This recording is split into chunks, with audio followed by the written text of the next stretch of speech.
It's wonderful to be here after 12 years of when the church was consecrated. But the idea of having the different faith traditions in the same building, something I would love to do and had talked about with a colleague in Palm Springs, California. Maybe we could do it, but of course the funding is such a challenge. Less so in the United States, the idea.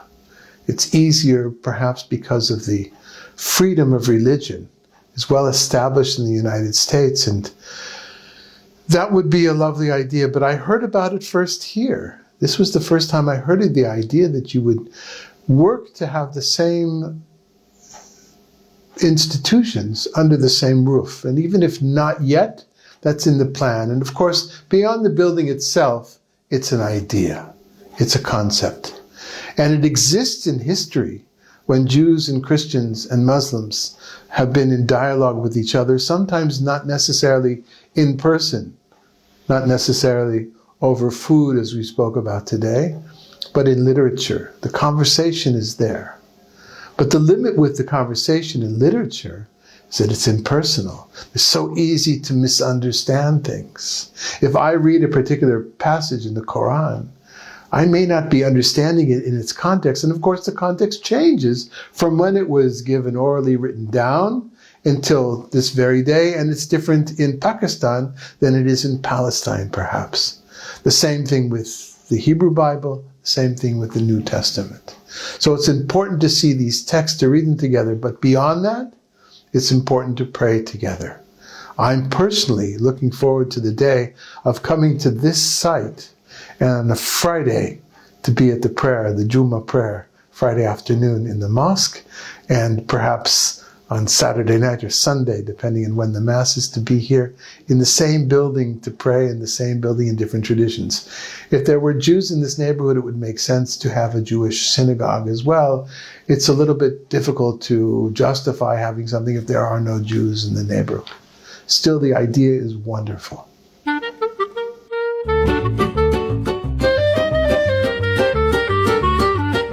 I go back to the first chapter of the Torah, the first chapter of Genesis in the first book of Moses. We come from the same place, and it's not about scientific creationism against evolution. That's not the question here. The story has a purpose. It's not about what actually happened. It's about how we think about the world.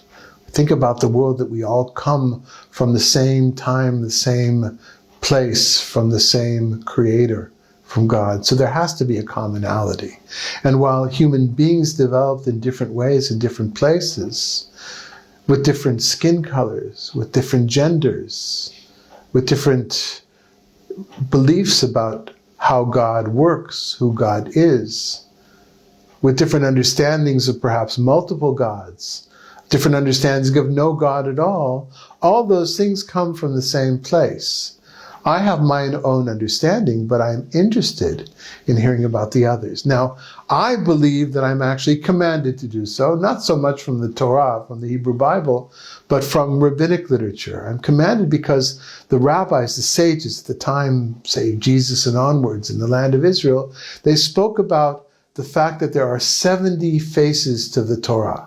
It's that there's multiplicity. It's like a stone, a gemstone that has many different sides to it. And each side is justifiable. And each side has a different truth to it in a different situation. And I might understand as a Jew a particular verse in the Torah or a particular citation from the Talmud, the collection of rabbinic writings, or something written by a rabbi last year. I may understand it one way today and another way tomorrow, maybe even this evening, different than I understand it this morning.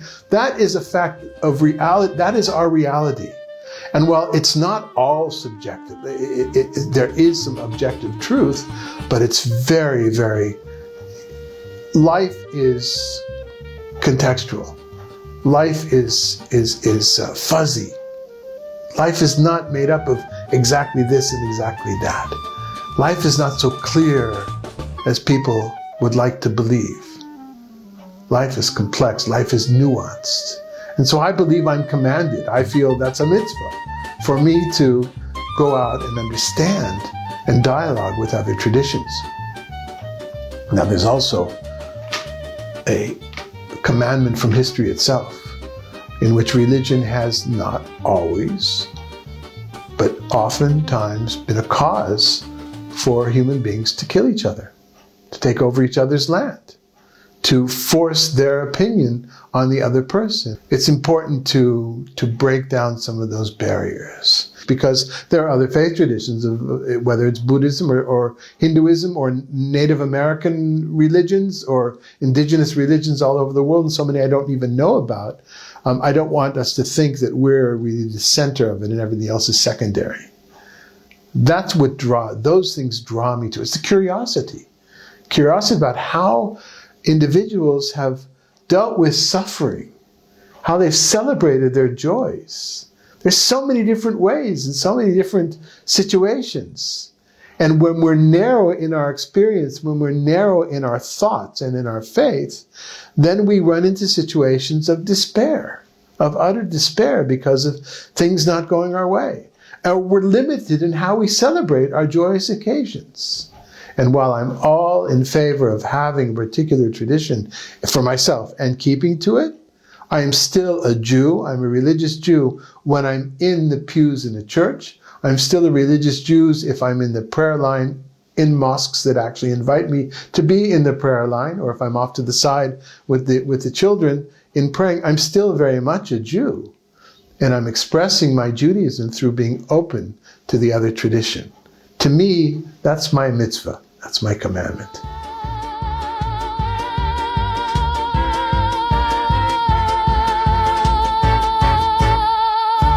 Far be it from me to give advice to people that are doing this every day for years. I live in the desert. I live in the wilderness. I live in the United States, which is such a totally different reality than here. I lived in Israel, Palestine for so many years, which is a whole different story. And I have to be very careful.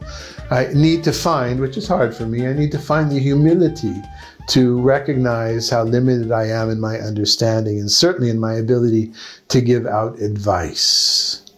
But I would like to say that the three pillars of reality, as the rabbis teach us in the Talmud. It's one, Simon the Just, and I quote this all the time because it's so central to my life, not as a Jew only, but also as a human being, is that there's an area of life which is devoted to intellectual growth, what we call Torah, not necessarily the books of Moses. The Torah is in learning, instruction.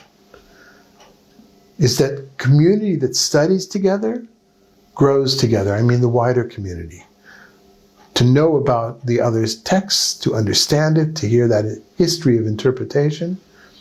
The next is avodah, which is spiritual practice, which is very often prayer, worship, but it could also be things that have to do with perhaps walking in nature, perhaps music, art, things that we do for our ruach, for our spirits. And we do those things together. We understand, we feel a connectivity, a commonality of something, recognizing something that's greater than us. And this goes for secular humanists as well. It's not just about God, but in the context of Guds Hus, it would be about God and understanding of God.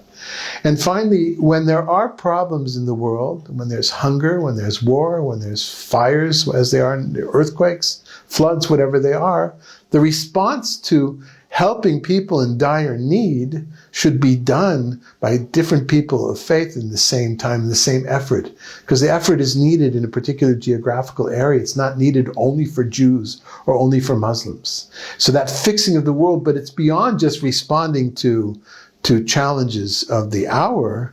It's also addressing the injustice in society, whether it's political, whether it's social, whether it's gender-based, whatever it is, and to understand how complex and how nuanced that must be as well. That's important for us to understand and respect and to figure out how to live with that lack of clarity, how to live with that fuzziness. That's what this is about. So I guess my wish for you, my bracha, my blessing, is that you find and embrace the fuzziness. You celebrate the fuzziness. And you teach the rest of us how to do it.